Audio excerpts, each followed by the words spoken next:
shall feel the wrath of Hulkamania. Voices blending, melodies ascending, harmony in the air.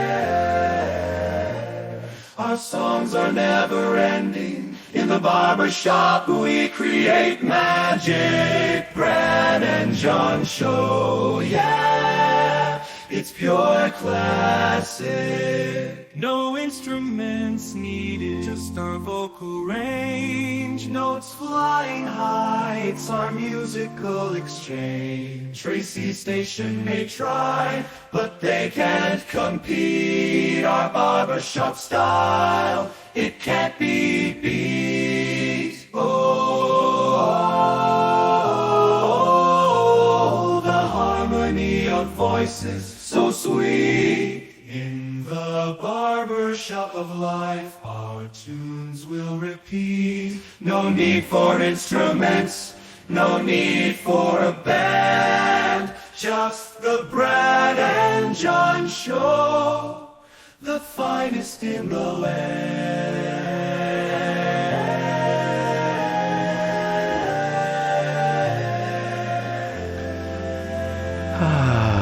John, maybe that's the wrong tempo to start off on a Friday morning. Maybe we should just kick some butt because it's Friday, right? Well, I don't know. I feel like I'm back in Spanish Lake, Brad, right at Bell Park Plaza. I feel like I'm at the Spanish Lake Barbershop. I feel like Dale. You know, I got my hair cut there until Dale retired, and Dale would use a straight razor on my neck, Brad. And in the waning days of Dale's career, I would go back to the old Stress Factory at Bayer, and I would have blood on the back of my dress shirt because, Dale's eyesight was going, and he used that straight razor on my neck. And, a little bloodletting doesn't kill anybody. When my very first Little League baseball team, Corey League, whatever they called it back then, was sponsored by Ronnie's Barbershop, which was in the Bell Park Plaza, up in Bell Fountain Road. You know what I'm talking about? The Bell Park Plaza where the Tomboy was? So Brad, isn't that the one that became that? I mean, they changed their name to Spanish Lake Barbershop, but Ron used to work there, right? Well, it was called Ronnie's Barbershop. Then I guess maybe when Ron left, they changed it to Spanish Lake Barbershop. Yeah, well, and I used to think it was so cool, and I would go in there and get my hair cut because I said to my mom, he sponsored. See, this is where I get my early, quid pro quo kind of mentality. You scratch my back, I scratch yours. He sponsored our team, so I got my hair cut there, and that was great, Brad. I remember when he got this was. I mean, I'm much older than you, John. I'm like twice your age. I remember when the big deal was he got his vacuum system where when he got done cutting your hair, he had this vacuum cleaner that was built into like his console and back, and he turned it on and he rolled down your collar and he sucked out all the little hair that fell down. Oh, my God. Fantastic, Brad. Those were the days. Those were the days. Okay. Those were the days. That's John Combest, and he is the guy who every single day for 22 days, and I could ask him this question, and I know his answer. John, in the past 22 years, in the past 22 years, have you ever missed a day? I have not. See, who can say that? In an era where school teachers only want to work 4 days a week, and then we get 4 days a week, then they'll come out, well, I only work 3 days a week. John works 7 days a week, 365, and in leap years, this year, he's going to work 366 days. He puts together his list of all the top stories going on around the state, and on our very beginning of our show, he gives us what he deems to be the top 3 of the songs. Now, what's interesting about this is that John is a throwback to the old country. John asked me, he says, hey, some of my old musician friends need some work. Can you help me out? And I said, John, no prob, dude. Time for the John Combest Top 3. They didn't get his name quite right, but they said it with that European accent, Combest. I love it, Brad. I love it. You know what? If it's not Scottish, it's crap.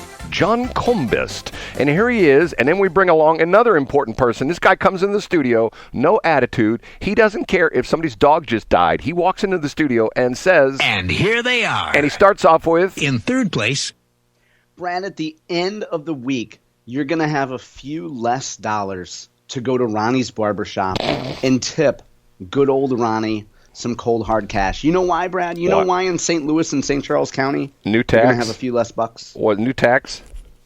Absolutely right, Brad. You nailed it. One of our favorite topics. And why not start Friday with something that really just pushes Brad's buttons? You know, he's had too easy of a week so far.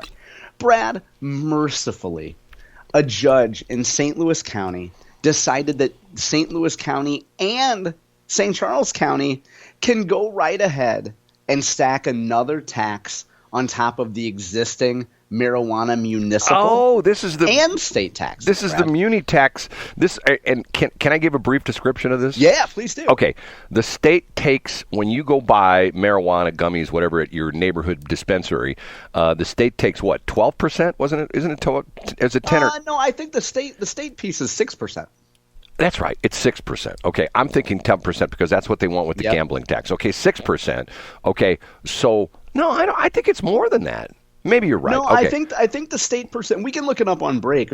Okay, state takes 6%. Or you can look it up when we talk through the rest of these. But I think the state is 6%. Right, Yeah. and because the language was a little bit unclear, the counties and the munis both say, hey, we get 3% each. So if you, like, for example, if you go buy your marijuana at a store in St. Peter's takes 3% or puts in 3% tax on your marijuana, and the county, St. Charles County, puts in 3%. And wasn't the dude up in Florissant, wasn't he the guy that sued? Wasn't that he the guy that It was. You're exactly right. It's called Robust Dispensary, and I looked it up, Brad. It's near like Charbonnaire and Hautershell for folks who are familiar with North County. I'm sure it used to be, a barber shop at some point, Brad, but now it's a dispensary. Right. Now And it's a health center. What his complaint is that it's unfair to municipalities to marijuana stores that are in municipalities within a county because of the fact that therefore there's another 6%. So in other words, you got the regular sales tax, the Missouri sales tax, then you got the Missouri marijuana tax, which is 6%. And in some of the munis now, the sales tax is 10%. So let's stack it, as you called stacking here. Okay, 10% for state sales tax, 6% for Missouri marijuana tax, 3% for the muni sales tax. For the guy in Florissant, that would be 3%. And his complaint was, if you go to the city of St. Louis and buy your marijuana, since they are not in a county, there's less tax. There's 3% less tax. So if you are like laying down some heavy duty buys at your marijuana store, it almost makes you think about putting on your body armor, strapping on your Glock 42, and heading into the city to buy your marijuana because you're going to save 3%. But he lost, right? Well, yeah, so you're exactly right. So it turns out that St. Charles County and St. Louis County can indeed add their own taxes, Brad. Now, the marijuana industry, or at least I should say the group that represents the marijuana industry, Missouri, they're called MoCan Trade, Missouri Cannabis Trade Association. They say that these type of taxes will encourage more of an illicit market, a black market, for folks on the margin who don't want to pay that. So that's their argument. I don't know if there's any empirical evidence that backs that up, but that's the industry position. Okay, you want my opinion on that? I do. NSS. You know what NSS stands for? No shoot, Sherlock. Yeah, exactly. Now, remember too, though, Brad, I would expect you to have a little bit more compassion this week, considering, remember in the old days, a lot of older folks who would smoke cannabis would say that it was because of their glaucoma. Right. Now, you've had some well-established eyeball issues this week. Right. So I would expect you to have a little bit more compassion as you discuss this issue. Well, quite honestly, my doctor is an excellent doctor, Dr. J.J. Lant at Four Circles Vision Therapy. He's great right there in Highway K, right next to the Jeep dealership south of 364. But I have heard that there's another doctor that has said, and I don't know if this is true or not, but I've heard there's another doctor who essentially says that if I were to frequent a prostitute, that my vision would be much better, that I wouldn't even have to wear glasses anymore. And matter of fact, I've been told that this doctor is starting a signature campaign to get it on the ballot, and the new thing is going to be called prostitution for education, and that's what they're going to legalize prostitution. I'm sorry, I'm making fun of the stupid, like, winning for education. I mean, let's just be honest with the folks. The Cardinals should be embarrassed to be involved. The Cardinals, the Blues, I think both the Kansas City teams, the Chiefs and the soon to be Tennessee Titans or whatever they're going to be when they move to Nashville. They're all involved with this. And to me, it's embarrassing as all get out that they're involved in this because it's a blatant, winning for education. I'm sorry. That's just BS. You know what I'm saying? Yeah, a couple things, Brad. First of all, your vision can't be that bad because you've clearly peeked in my sheet where I have the number 2 topic, which you're giving an inadvertent lead into. Then let's, number 2, yes, Go ahead, Brad. Hold on. Were you doing number 2 of my points or number 2 you want to do number 2 No, points? number 2 of my own points. I'm not going into story number 2. Okay, go ahead. And then also, first of all, we know that prostitution would help your eyesight because you'd spend less time taking matters into your own hands. Brad. That's right. We know what that's about. Third of all, I went to a doctor. You're talking about good doctors and bad doctors. I went to a doctor that all he did was suck blood out of my neck. Whatever you do, don't go see Dr. Acula. That's a Mitch Hedberg joke. Okay, rest in peace. Hold on. Do you want me to tell you my famous doctor story, which I have told people before, and I've had people tell me I'm making this up, but I am not making this up. I think we should do story number 2 because you did such a great lead into it, Brad. Okay. And then we'll come back after number 1. We'll go into the doctor story. Okay. You're not going to believe this story. Okay, number 2. Up a notch to number 2. Brad, when Brad wants to bet on the Chiefs, when Brad wants to bet on the 49ers, when he wants to bet on, there's like a girls team in Kansas City that kicks the ball around. I don't know if you could bet on them or not. You usually can't bet on most amateur sports. But, or I should say high school level sports. But when Brad wants to bet on those sports, Brad, you don't have to go to Bell Park Plaza anymore. You don't have to go to the back room of Ronnie's Barbershop. You're not going to have to go across the street to Cane's. You're not going to have to go to Fritz's Packaged Liquor and go back and see Rich in the back room there. No. You, Brad, starting next year, will be able to bet on sports. The group that is sponsoring Missouri Education – let me say that correctly, Brad. Kids Win. No, wait a minute. I think it's Kids Win Education. I'll get the name of it here. Winning for Missouri Education. That's Brad. what I said. I should know that name. Right winning now. for Missouri Winning Education. for Missouri Education submitted almost twice as many signatures as they need to get on the November ballot. I think this is a shoo-in, Brad. Well, and this is another great example where you, Brad, are just standing in the way of Missouri education, all these dollars that could go help Missouri students, and it's just because you're just a sourpuss, Brad. You don't think that people should be able to bet on sports. John, let me ask you a question. Okay, you've been out of school for a while. I've been out of school twice as long as you have been. Okay, so let's say we had the lottery. Remember, the lottery's going to help education, and then we had what was it next? It was the casinos. Oh, casinos are going to help education. Yeah. Okay, you're Mr. Stock Market guy. Let's do a chart of the amount of money that being thrown into the education in the state of Missouri, and then chart that against the test scores of our students in the educational system. I think you'd see one line going up and one line going down. Now, a divergence, Brad. That's what we call a divergence. You're right. Right. So, and the line going up would be the amount of money we spend on education, and the line we see going down would be the test scores.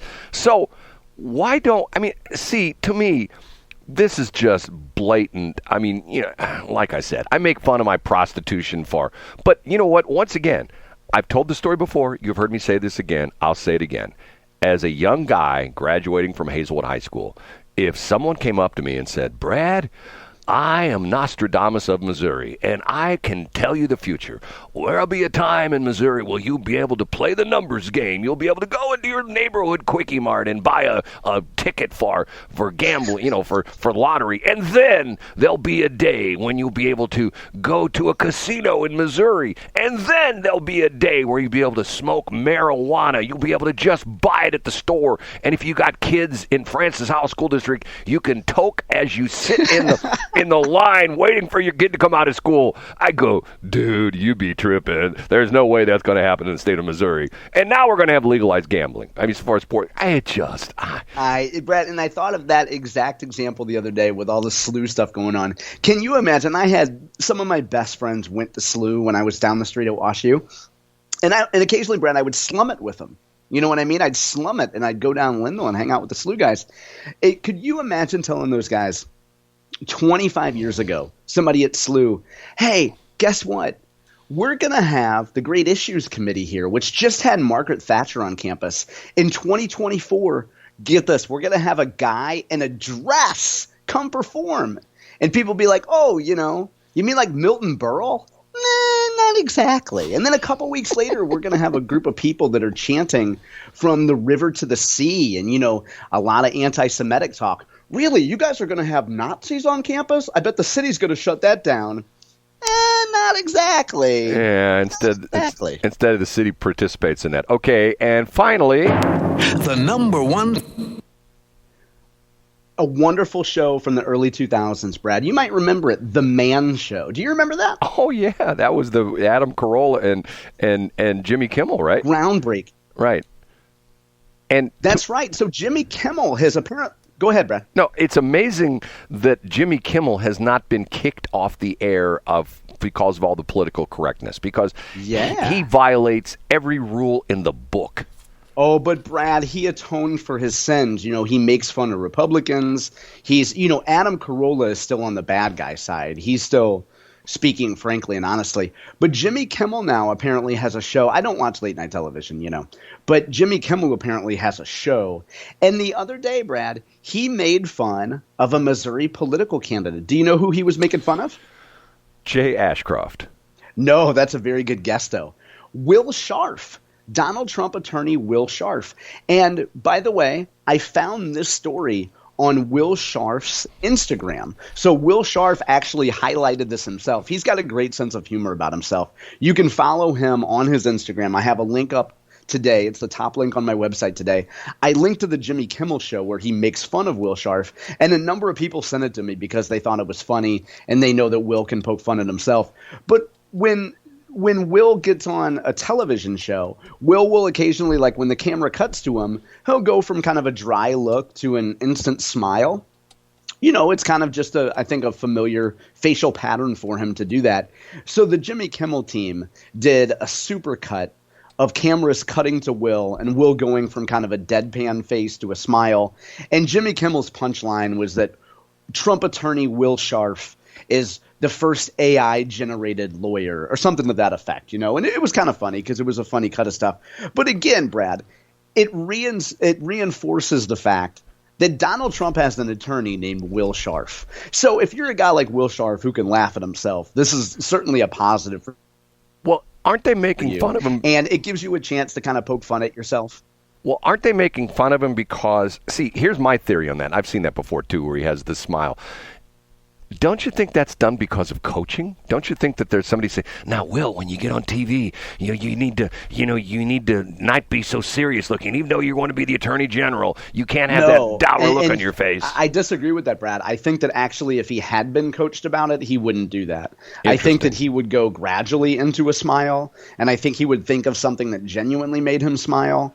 And before you get in a TV appearance, you want to think of something that puts you in a good place. You don't want to go from deadpan concentration to immediately manufactured smile. So I would dispute you there, Brad. And I would say that, in fact, it shows that he hasn't worked with somebody on that. And I think you'll see Will be a little bit more self-conscious about it. And I think you'll see him go into a more gradual and natural smile. I have a suggestion. I know what would make him smile. Here's what we need to do. We need to send him like an old iPod, the little thing just had music on it, yeah. Right? And we need to fill it with things like Time